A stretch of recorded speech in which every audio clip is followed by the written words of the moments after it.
dan dalam ketekunan. Demikian juga perempuan-perempuan yang tua, hendaklah mereka hidup sebagai orang-orang beribadah, jangan memfitnah, jangan menjadi hamba anggur, tetapi cakap mengajarkan hal-hal yang baik, dan dengan demikian mendidik perempuan-perempuan muda mengasihi suami dan anak-anaknya, hidup bijaksana dan suci, rajin mengatur rumah tangganya, baik hati, dan taat kepada suaminya, agar firman Allah jangan dihujat orang. Demikian juga orang-orang muda, nasihatilah mereka supaya mereka menguasai diri dalam segala hal, dan jadikanlah dirimu sendiri suatu teladan dalam berbuat baik. Hendaklah engkau jujur dan bersungguh-sungguh dalam pengajaranmu, sehat dan tidak bercela dalam pemberitaanmu, sehingga lawan menjadi malu, karena tidak ada hal-hal buruk yang dapat mereka sebarkan tentang kita. Hamba-hamba hendaklah taat kepada tuannya dalam segala hal, dan berkenan kepada mereka, jangan membantah, jangan curang, tetapi hendaklah selalu tulus dan setia, supaya dengan demikian mereka dalam segala hal memuliakan ajaran Allah, Juru Selamat kita.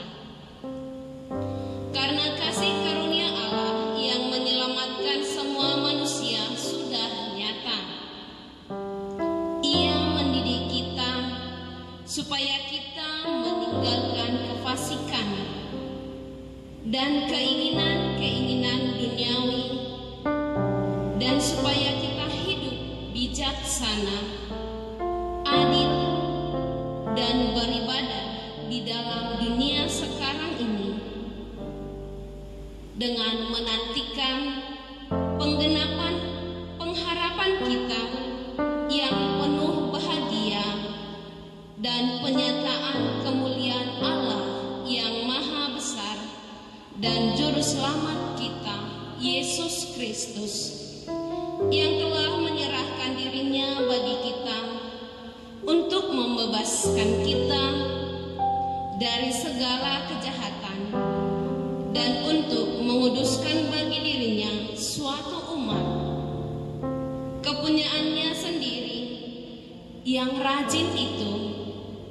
Nasihatilah dan yakinkanlah orang dengan segala kewibawaanmu. Janganlah ada orang yang menganggap engkau rendah. Demikianlah sabda Tuhan. Syukur kepada Allah. Bapak Ibu, saudara-saudari terkasih, saat ini kita mendengarkan firman Tuhan yang disampaikan oleh Rasul Paulus kepada Titus. Sekalipun kepada Titus yang disampaikan, tetapi kita dilibatkan.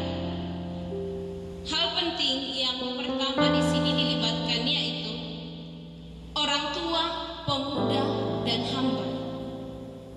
Orang tua kita memilih untuk berkeluarga sebagai pilihan hidup. Tentu kita mempunyai tanggung jawab terhadap anak yang menjadi keturunan kita. Tentu ada tugas dan tanggung jawab kita sebagai orang tua yang akan kita teruskan kepada anak-anak kita.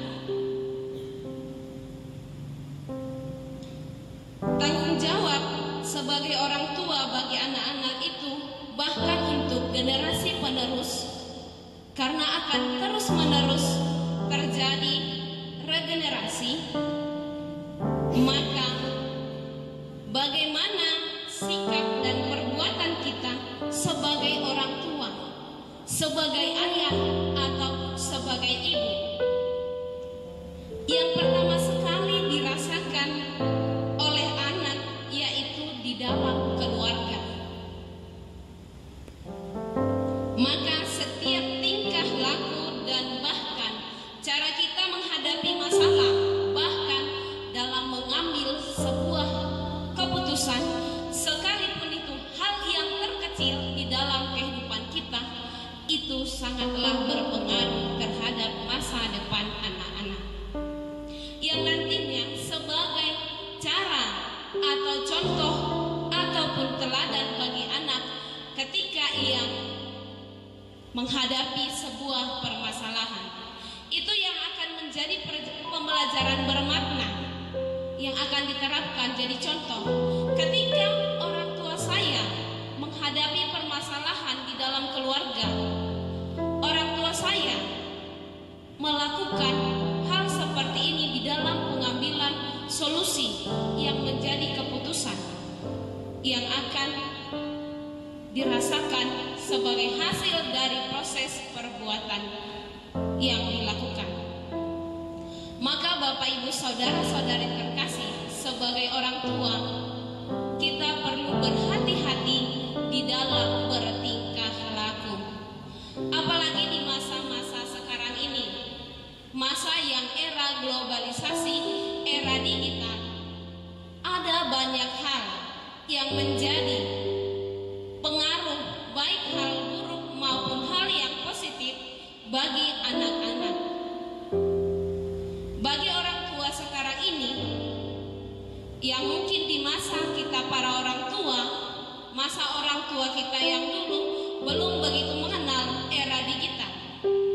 Tetapi masa sekarang ini, anak-anak muda yang sangat gampang dan mudah untuk mengenali digital itu, di situ pengawasan orang tua sangat-sangat penting, karena pengaruh dari lingkungan itu sangat besar di dalam pembentukan karakter seorang anak. Bagaimana kita sebagai orang tua, dikatakan sebagai ayah ataupun orang tua laki-laki yang sudah tua, berarti sudah orang tua, bahkan mungkin sudah punya cucu, yang menjadi contoh dan teladan kelak bagi anak-anak dan generasi penerus. Bagaimana fondasi ataupun modal bagi anak-anak muda untuk menghadapi era digital supaya tidak terpengaruh terhadap hal yang buruk? Jika anak yang dibekali dari keluarga dengan iman yang kuat, dengan contoh orang tua yang sebagai pedoman, yang sekarang ini dikatakan adalah orang tuaku adalah idolaku. Tetapi jika orang tua tidak bisa menjadi idola bagi anak-anaknya, bagaimana seorang anak menghadapi permasalahan yang akan dihadapi di luar sana? Bagi para perempuan, bagaimana seorang perempuan yang akan menghadapi permasalahan di luar jika dia tidak melihat sebagai contoh kekuatan terhadap seorang ibu? Jika ayah dan ibu di rumah sebagai lingkungan kecil keluarga yang membentuk fondasi karakter anak, maka disitulah kelemahan yang terjadi. Tetapi jika fondasi yang kuat, karakter yang sudah positif, itu akan menjadi bekal bagi anak, tidak akan gampang tergoyang oleh era digital. Maka pendirian akan kuat. Maka ketika para pemuda terjun ke dalam dunia pekerjaan, mungkin dia juga akan menjadi bijak di dalam melaksanakan tugasnya sebagai panggilan demi kemuliaan nama Tuhan. Bapak Ibu saudara-saudari terkasih, maka disampaikan kepada kita pada hari ini, laki-laki tua hendaklah hidup terhormat bijaksana. Bukan seperti istilah ada orang berkata, semakin tua semakin menjadi atau tua-tua keladi.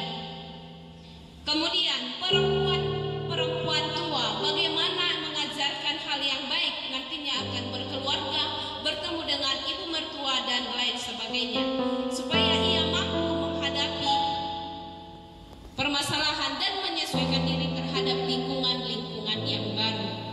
Kemudian para pemuda, hendaknya para pemuda bisa menguasai diri di dalam hal bergaul terlebihnya, supaya tubuh ini tetap terjaga demi kemuliaan nama Tuhan. Kemudian setelah itu para hamba supaya tetap terjamin dengan hubungan terhadap pekerjaan atasan sebagai bentuk kinerja nyata di dalam kehidupan sehari-hari kemuliaan Tuhan, maka segala perbuatan kita yang baik dan bijaksana, maka kita tidak akan terjerumus ke hal-hal yang buruk. Apapun pendapat orang, kata orang terhadap kita, jika kita berpendirian yang kuat dan kokoh, maka kita tidak akan takut dan goyah terhadap apapun.